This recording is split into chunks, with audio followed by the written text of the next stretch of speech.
Welcome to Weekly Wednesday podcast. I like to do a podcast every midweek.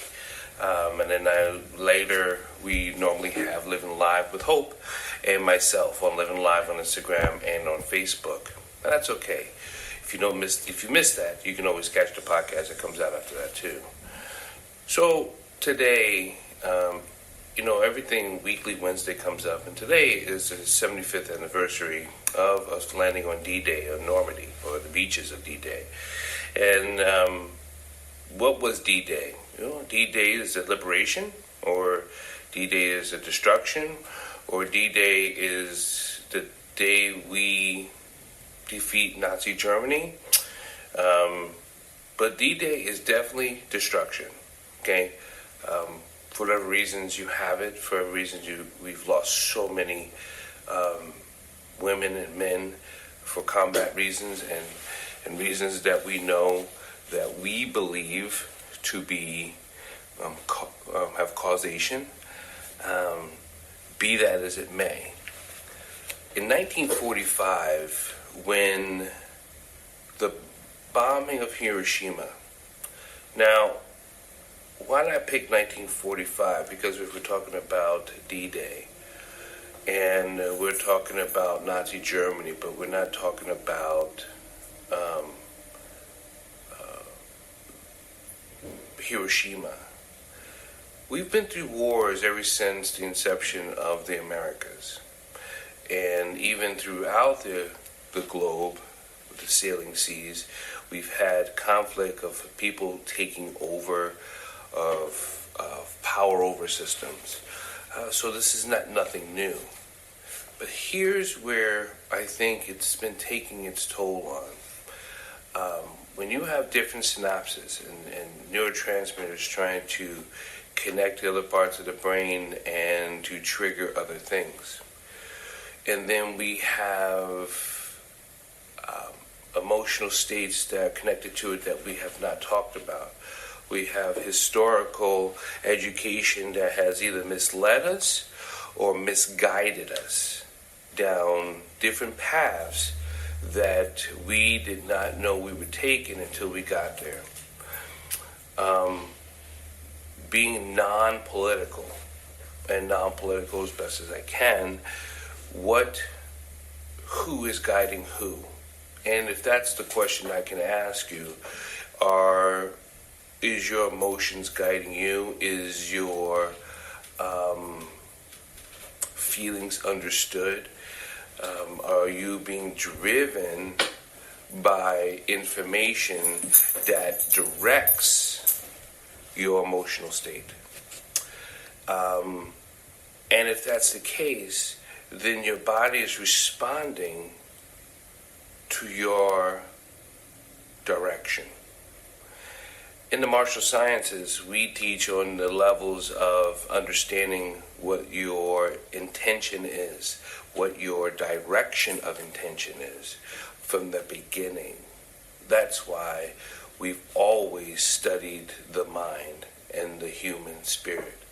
And that's why throughout all of our Budo systems and all of our many beautiful women and men out there who are studying and teaching and learning the art, the basics of the art is not just honor, but know thyself. And only till you know thyself, you know where you stand in where you are, who you are, when you are. Those takes, yes, a dedicated practice. But outside of that, we have different chemical responses that happen to us. We have anxiety, we have depression, we have love, we have fight or flight, and all these are done by the different chemicals in our body, and those chemicals in our body have a reaction, right? We have different serotonin levels, we have different dopamine levels, we have different oxytocin levels, we have different levels that rise that contributes or fuels the action of what we do. Did you know that the same level that a schizophrenia has in their body is the same dopamine that's in love? And their dopamine level is so high that they've been diagnosed with schizophrenia. So there are things that we have also oxytocin in our body, and that also blocks a lot of receptors because it kills a lot of good things that are happening, so they're blockers. Here's my point. If we are addicted to trauma, whether it be for good reasons or bad reasons, are we addicted to trauma? Are we addicted to the creation of the chemical response we have to trauma? We should honor the fallen. We should honor the living. We should honor human beings. That's not what this is or is not about. But if we are addicted to trauma, then we are causing a lot of fear, and it's directing how we are living our lives. And that is the problem. Because even the brain has to create, the brain uses 25% of energy of our body. It just does. 25%. And if it doesn't get cleaned, because it gets cleaned through the lymphatic system, the lymph nodes, it has a drainage. And if we are keeping that filled with waste, then how are you producing health in your mind? How are you working on cleaning the neurotransmitters? I have my personal practice, and with Buddha behind me, I am a Buddhist. And we do practice on a daily basis between our prayers and the actions of living right, breathing right, talking right. And that is to help us with that waste removal. Because it does come up. Those feelings do come up, and they do happen where it can cause sickness, cause sadness, it has cause. So I'm not going to go with the list. And people know the list. People understand what the list is.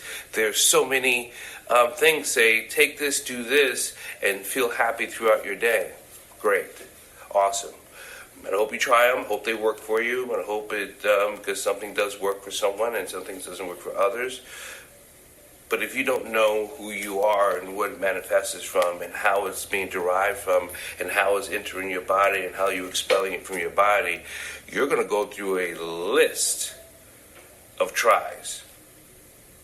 When really, what you should be, what you could be, I apologize, what you could be trying is finding out who you are. Does that take time? Yeah, especially when you got to go work, especially when you're in traffic, especially when you're laying on that horn. I had an idea once, and I was telling someone, I said, I don't wish, but if the people who had discomfort or not healthy thoughts, whether it be aggression thoughts, doesn't matter. And what's an unhealthy thought? Aggression. Aggression's unhealthy. Depression, it's an unhealthy thought. It happens. It could be chemical. It could be environmental. But when you start to really dig into yourself, right? It can, when we have not compassionate, those things, that you get sick like a cold. You start sneezing like a cold. You start blowing out mucus and and things just come out. And that's just coming from the action of your thoughts.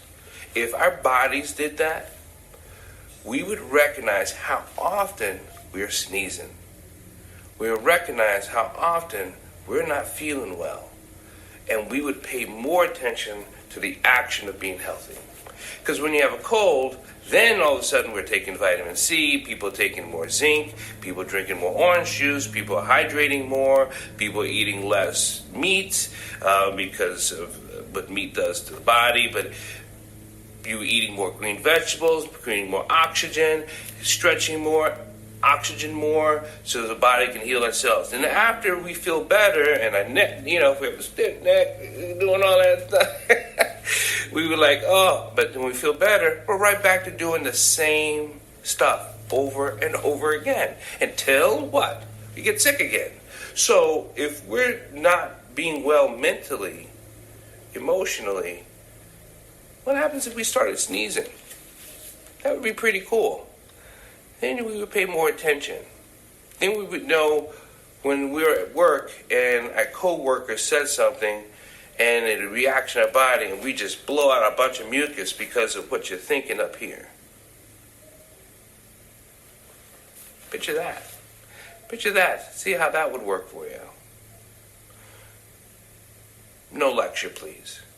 Not at all. I'm just sharing. I think we have enough death in our lives. We have enough trauma that happens in our lives. And we will definitely have to understand not to overcome it, but to absorb it and to move through it and to embrace it. Things are being attacking to you on all accounts. There are all this news and media and things that happen. The environment is a constant barrage of not such good things. It doesn't matter how we absorb our lives, but it does matter how you are getting rid of the waste. Okay? Learn how to get rid of the waste. So, I want you to take from this podcast, and I want you to learn how to get rid of the waste. I'm Dr. Paul Dyer, and if you have any questions, you can always contact me at drpaulholisticscience.com, and I will be happy to help you.